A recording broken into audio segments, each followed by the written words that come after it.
দাদা অনেকদিন পর বাড়িতে এলেন, ভালো আছেন তো? দেখে কি মনে হচ্ছে? দেখে তো কালো মনে হচ্ছে। সরি সরি, ভালো মনে হচ্ছে। তাহলে জিজ্ঞাসা কেন করছেন? আর যেটা জিজ্ঞাসা করার কথা সেটাই তো জিজ্ঞাসা করছেন না। কোন কথাটা বলুন তো? আরে কেউ বাড়িতে এলে চা বিস্কুটের কথাটা তো অন্তত জিজ্ঞাসা করে। ও হো, দেখেছো দাদা, আমি একদম ভুলে গেছি। সরি সরি দাদা, মাফ করবেন। আমি এক্ষুনি জিজ্ঞাসা করছি, আপনি আমাদের বাড়ি এসেছেন, চা বিস্কুট এনেছেন? আরে দাদা, আপনি আমাকে জিজ্ঞাসা করুন, বলুন যে আপনি কি চা বিস্কুট খাবেন? না না না না না, আমি চাটা খাবো না, আমি সকালেই খেয়েছি। দাদা এবার কিন্তু আমার খুব খারাপ লাগছে, আমি কিন্তু এবার চলে যাবো। ই বাবা, না না না না না, একদম না, ওটা বাড়ির ভিতরে ঢোকার গেট, বেরোনোর গেট এটা, এদিক থেকে যাও। আচ্ছা একটা কথা বলুন তো, আপনি এখানে কি করতে এসেছেন? এমনি এলাম, ভেবে বলুন। হ্যাঁ, খেতে এলাম।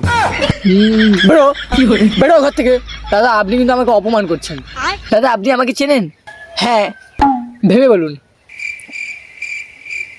না, আমি আপনাকে চিনি। হ্যাঁ, ভেবে বলুন। না, আমি আপনাকে নেমন্তন্ন করেছি। না, তাহলে অপমানটা কে শুরু করছে? এই কি হচ্ছে? তুই দাঁড়া, তুই দাঁড়া।